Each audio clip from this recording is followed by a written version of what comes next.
Okay, so today I'm going to be reviewing Jade City by Fonda Lee. This is going to be a spoiler-free review. I'm going to give you 3 pros and 3 cons about this book so that you can decide if it's the right book for you. Quick description of it. This is urban fantasy. It's set in a more modern time. There's airplanes, there's substations, there's cars. It's fairly modern. Not fantasy I'm used to. It's a drug war between warring gangs, clans, family groups. I did not know that I went into this book knowing almost nothing about it other than some good friends of mine really, really love it. And the setting does not appeal to me, but it did win me over. Okay. So this is a very character-focused story, a very slow build story, and the magic system is all about this jade that you wear that gives you, it enhances your abilities, to put it really simply. Kind of Mistborn-esque, but very unique to this story. There are people that handle jade better. There are stone eyes that can't use jade at all. There are people that have higher sensitivities to it and may be overwhelmed by it more easily. But the real focus on this is on the families, their relationships amongst each other, and the decisions that they make to protect their clan. So my first pro for this video is going to be characters. One thing that Fonda Lee does incredibly is to create morally gray characters. Go into this knowing that this is going to be, I'll say light grimdark. If you're new to grimdark, if you're new to adult fantasy, if you're new to this genre as a whole, I really think this is a great starting point. But know that these are morally gray characters. We're not following the heroes. And she writes their moral grayness very well. They have a code of honor that's very important to them. Usually. They have extremely strong familial ties that they would do anything for each other. They have complex characters that don't fall into character tropes, and that makes them you might think you know where a character is going, but the more you get to know the character, the more you realize that you didn't know this character going into it. They're very unique to themselves, and they make decisions based off of who they are. For me, that was easily the greatest strength of this story, especially the dynamics amongst the characters, their loyalty to each other, their love for each other, the way they interacted with each other was what ended up getting me interested in this book. The first con is going to be the beginning. The entire start of this novel did not work for me. So I'm not a big urban fantasy reader, and I was surprised to get a more modern setting. I am not interested in drug wars. It's not a plot line that appeals to me. I've never seen The Godfather, so the inspiration of this type of story isn't something that I'm familiar with, that I come to and say, hey, I know this a little bit. Let's see how you subvert tropes. And it's not a storyline that appeals to me all that much. And the magic system was really, really cool, but it's not a massive focus of the story, which is, again, not the kind of thing that I'm used to in my fantasy books. It just, all the things didn't set me up well. The other thing too is that this is a really political book, and I actually really enjoy political driven stories, but I more prefer them for a book 2 or a book 3. The very beginning of book 1 was a tough sell for me because I am such a character-focused reader, and there wasn't a huge amount of world to build. She didn't put a huge emphasis on building and helping us to understand the magic right off. And so I didn't have characters, I didn't have world, I didn't have magic to latch onto, and the general premise didn't appeal to me. So all the political maneuvering, all the meetings and discussing where we're gonna go and what we're gonna do, I didn't care. I just didn't care about the beginning of this book, and I really had to push through a good chunk of it. It wasn't until around chapter 20, around page 160. Yeah, around page 160 is when I finally got invested, which is a long time. I did buddy read this over on my public server, and a lot of us, I would say most of us, struggled with the beginning, so I'm not sure how many people feel this way about a slow beginning, but I had to push myself to get to the good stuff. But that is my only real con in this video. So while it's a big con, it's also the only one.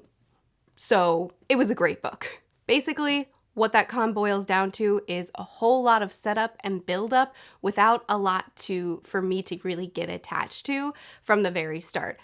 If you're really into urban fantasy and you love political stuff right from the start and you don't mind things taking a while to build, you will not have this issue.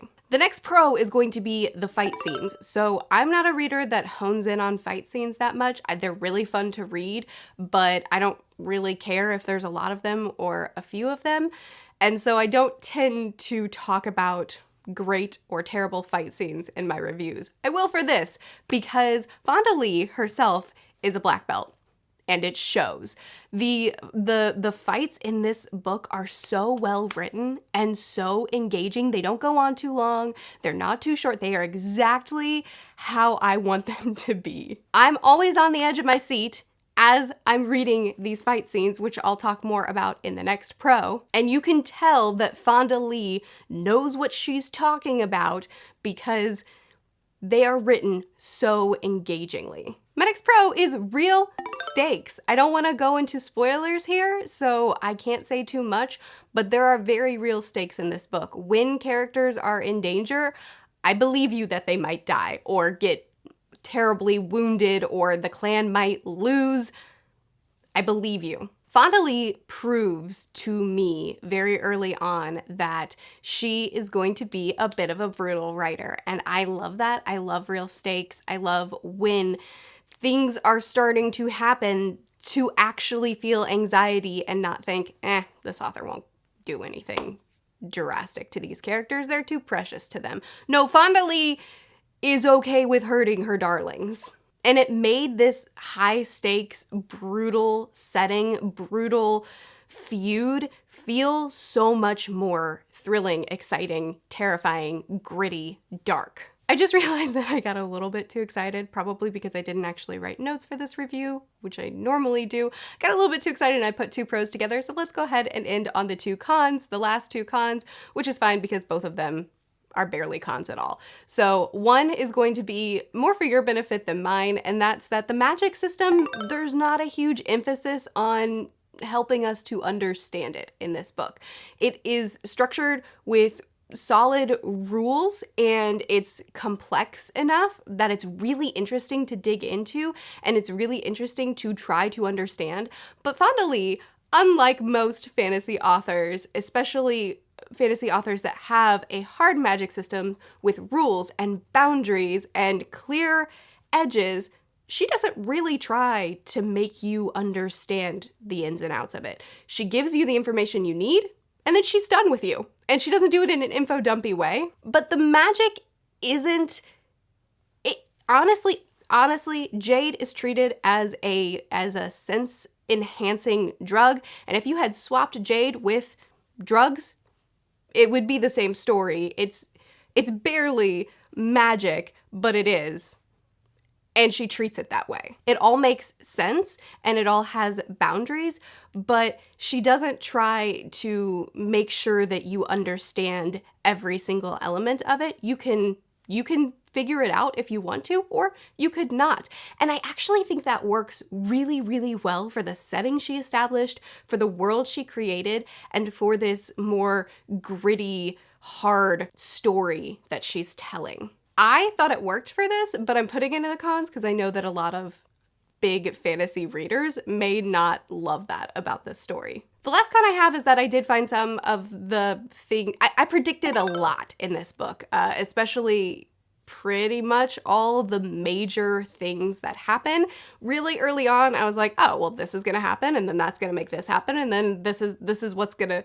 A lot of smaller details I didn't see coming, which is awesome, but the big moments I did. It's in a con because that's typically a con, but I don't actually consider it a con because even though I saw these things coming, I really enjoyed the way they played out. I loved the way Fonda Lee wrote them and the emotional impact. Oh my goodness, I told you that there were high stakes in one of my pros, but this belongs in a pro too. The emotional impact that Fonda Lee accomplished when things did go poorly, when things didn't work out the way these characters wanted it to.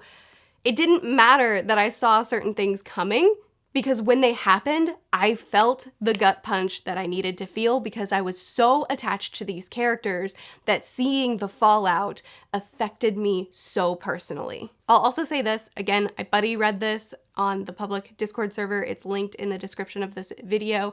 And most people didn't see these major plot points coming, so I don't necessarily think it's predictable. I just think that you can predict it. I'm giving Jade City 4 out of 5 stars. The reason it's a 4 instead of a 5 is specifically because I thought that the beginning was really, really difficult to push through, but once she hooked me, she had me so hard, and I enjoyed reading this story so much, especially because of the characters. She did such a phenomenal job of making me so invested in these characters' lives, and even though the general setup of the story, the general plot that's driving this story isn't something that really interests me all that much, because the characters were so real to me, and because the stakes were so high, and because the emotions were so real, I fell in love with it. And I think that's a massive accomplishment, to have so many things working against you for these subjective things that it's just like, I don't like this stuff, and still win the reader over. That's incredible. A side note, if you're kind of becoming a prose snob like I've become, she does have very simple prose. Fonda Lee she's amazing at writing stakes, emotions, characters, fight scenes. She's amazing at writing so many things, but as far as just her narrative prose, it is very, very simple, which I wanted a little bit more from that, but most people will not nitpick prose, so it doesn't even belong in a con. It's more like a side note. Anyway, I loved this book. I do recommend this book very, very much. If you're looking for a spoiler-filled discussion, I'm going to be reading Jade War with Michael Nip. Hey, go check him out. He'll be in the description. We buddy read this. We'll be buddy reading the sequel in December, and then I'll probably do a spoiler-filled discussion for the 2 books at once. This book will be linked in the description. I highly recommend it. Check out my Patreon if you want to buddy read books with me, or the public server, because we buddy read this one over there. Be sure to chat with me more about this in the comments. I post videos every Tuesday through Friday. I'll see you guys again soon. Bye.